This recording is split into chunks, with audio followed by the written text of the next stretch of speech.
बज गया बिगुल, बिछ गई चुनावी बिसात, बजेगा डंका और किसकी होगी मार, सत्ता के सबसे बड़े रण क्षेत्र का हार, विधानसभा का महासंग्राम। प्रेक्षकांनो नमस्कार, आमच्या चॅनलमध्ये आपलं खूप खूप स्वागत आहे। यावेळी आपल्या सोबत आहे रवी कुमार राठी। आपण राष्ट्रवादी काँग्रेस पार्टीचे प्रदेश संघटक आणि सचिव आहात। आणखी मूर्तिजापूर विधान मतदारसंघातून आपण संभावित उमेदवार आहात। सर, आमच्या चॅनलमध्ये आपलं खूप खूप स्वागत आहे। धन्यवाद सर्व लोकांचा आणि आपले जे प्रेक्षक आहेत त्यांचाही मनापासून आभारी आहे। धन्यवाद आपले। सर, आम्ही तुमच्याकडनं जाणून घेऊ की आपलं हे जे मूर्तिजापूर विधानसभा जे क्षेत्र आहे, मतदारचे संघ आहे, कशा प्रकारची चुरशीची लढत आहे आणि काय आपले मुद्दे आहे, विकासाचे मुद्दे, काय समीकरण आहे, काय व्यूहरचना असेल आपली मतदारसंघात, त्याबद्दल सांगा। इथे मूर्तिजापूर मतदारसंघात दोन आम्हाला अपोजिशन आहे, एक बीजेपी आहे, एक वंचित आहे। त्यांचा दोघांचाही चांगलाच फॅक्टर असते, म्हणजे त्रिकोणी लढत असते इथे।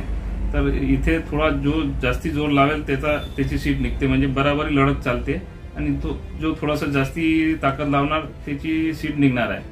आता मागील 15 वर्षापासून लोकांनी विकासावर मतदान दिलेला, पण काही त्यांना असा अपेक्षासारखा काम दिसला नाही।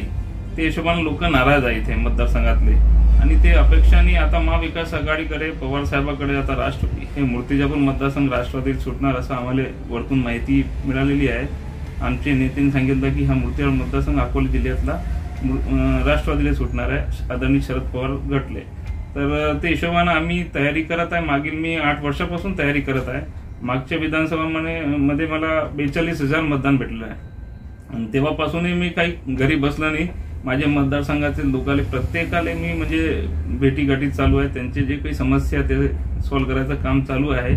आणि विशेष म्हणजे आजची कंडिशन अशी आहे की पूर्ण महाराष्ट्रात कड बदललेला आहे, महाविकास आघाडीचे सरकार येण्याची शक्यता आहे। तर सर्व जनतेने चांगला प्रेम देत आहे, आणि विशेष म्हणजे इथे कसं आहे की विकासाच्या नावाने काहीच नाही, कमिशन खोरी चालू आहे पूर्ण 100% इथे, म्हणजे 10-20% कमिशन घेणं चालू आहे। नाव घेत नाही कोणाचा, पण 10-20% सर्व पब्लिकला माहित आहे। तर विकासाच्या नावाने लूट चालू आहे इथे, ते लूट बंद करायसाठी आम्ही समोर येत आहे। आणि विकासाचा आपण जे प्रश्न विचारला, विकासाबद्दल आपलं काय आहे, तर माझ्या शेतकऱ्याबद्दल असं आहे की 24 तास वीज उपलब्ध करून द्यायची त्यांना, आणि त्याच्यानंतर त्यांच्या शेतापर्यंत पाईपलाईननी पाणी आणून द्यायचं आहे। पश्चिम महाराष्ट्रामध्ये पुष्कळ ठिकाणी आपण पाहिलेलं आहे, पण इकडे कोण लक्ष देत नाही। आमचे आमदार होते तुकाराम बेडकर, मागील 15 वर्ष पहिले त्यांनी काही बॅरेजेस आणलेले आहे। ते बॅरेजेस आतापर्यंत कंप्लीट झाले नाही, 15 वर्ष झाले। मागील आमची 2.5 वर्षाची सरकार होती तेव्हा 533 कोटी रुपये काटेपूर्णा बॅरेजसाठी आदरणीय जयंत पाटील साहेब यांच्या नेतृत्वाखाली आम्ही आणले होते, 533 कोटी रुपये। त्याच्यानंतर उमा बॅरेजसाठी 707 कोटी रुपये आदरणीय जयंत पाटील साहेबांनी दिले आम्हाला इथे मूर्तिजापूर मतदारसंघासाठी। ते सँक्शन झाले होते, लगेच आमची सरकार पडली, तर तेव्हा नंतर आले ते थोडे, पण सँक्शन आम्ही केला होता। असा विकासाच्या कामाने आम्ही काही नसतानाही भरपूर निधी इथे आणलेली आहे। भाऊ, आपण हे बघितलेलं आहे की जे मूर्तिजापूर विधानसभा जे क्षेत्र आहे, मतदारसंघ, इथे काटेरी संघर्ष आहे। आणखीन आपण शरद पवार गटतर्फे आपण उमेदवार आहात, तर मला सांगा कशा प्रकारचे चॅलेंजेस तुम्हाला येऊ शकतं, काय लढत होऊ शकतं, त्याबद्दल सांगा। इथे अशी कंडिशन आहे की मागील मला 42,000 मतदान भेटलेलं आहे, ते मतदान आताही माझ्या सोबतच आहे, आणि शिवसेना आता आमच्या सोबत आहे। शिवसेनेचे 25,000 मतदान जवळपास आहे। तर आता लोकसभेमध्ये आम्हाला 64,000 मतदान भेटलेलं आहे। आमचे जे डॉक्टर अभय पाटील साहेब होते त्यांना 64,000 आमच्या मतदारसंघात, मूर्तिजापूर मतदारसंघातून भेटलेलं आहे। आम्ही जवळपास 8,000च मत मागे आहे, आणि इतकी नाराजगी तो विद्यमान आमदाराबद्दल आहेच। तर भविष्यात म्हणजे एक चांगला पर्याय, कारण का इथे कसं जातीवाद वातावरण आहे थोडासा, म्हणजे इथे हिंदू SC चालते मूर्तिजापूर मतदारसंघात, तर त्याच्या हिशोबानं लोकांचं चांगला प्रेम आहे। आतापर्यंत लोकांचे भरपूर कामं केले आपण, आणि विशेष म्हणजे माझा एक टार्गेट आहे की 10,000 युवकांना आपण रोजगार उपलब्ध करून द्यायचा। त्यासाठी माझा कार्य चालू आहे।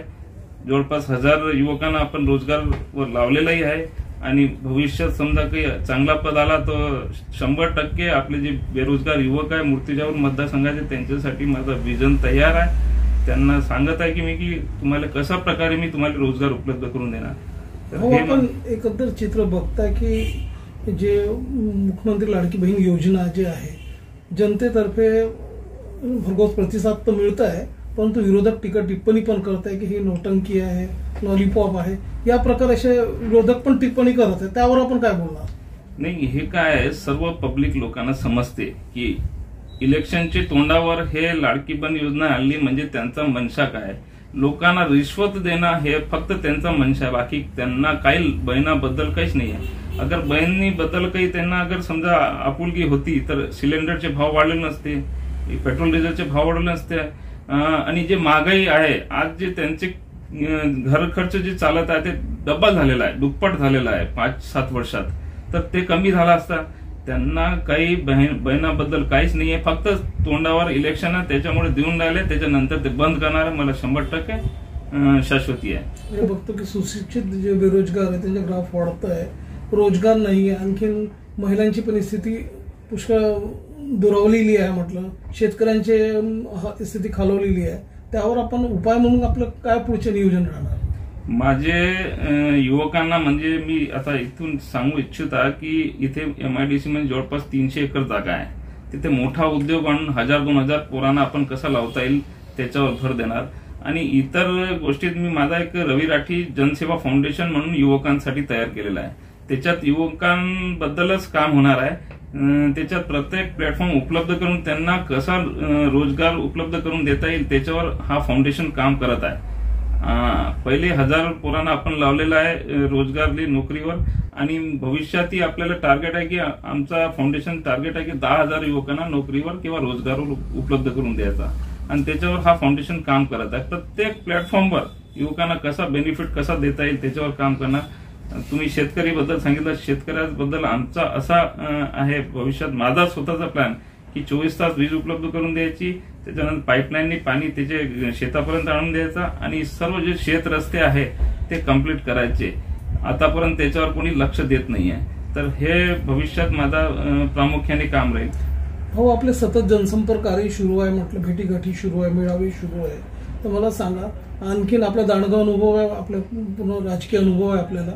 तर यावेळी जर पार्टीनं आपल्याला तिकीट दिली तर आपण इथे हॅट्रिक करणार का, असे इथले लोक आशा बाळगवत आहे. आपण काय बोलणार त्यावर? नाही, मी आतापर्यंत निवडून आलेला नाही, तर हॅट्रिकची काही विषय नाही आहे. मी मागील थोड्या मतांनी पराभूत झालेला आहे, आणि भविष्यात पक्षांनी माझ्यावर विश्वास दाखवला तर जनताचा विश्वास माझ्यावर 100% आहे.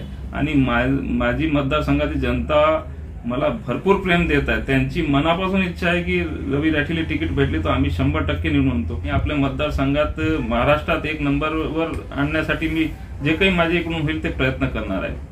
तो प्रेक्षकांना हे होते आपले रविकुमार राठी, राष्ट्रवादी काँग्रेस पार्टीतर्फे आपण संभावित उमेदवार मूर्तिजापूर मतदारसंघातून. आणि आपण आमच्या चॅनलवर बोलले की आपण युवकांसाठी एक विजन ठेवून पुढे जात आहे, आणि ते निश्चितच तुम्ही करणार. आणि आपण सर आपला वेळ दिला त्याबद्दल आपलं धन्यवाद. मलाही तुमच्या सर्वांचा धन्यवाद, जे न्यूज चॅनल मला इथे येऊन आम्हाला प्रेम देत आहे. त्या हिशोबाने सर्व प्रेक्षकांचा धन्यवाद करतो मी. धन्यवाद सर.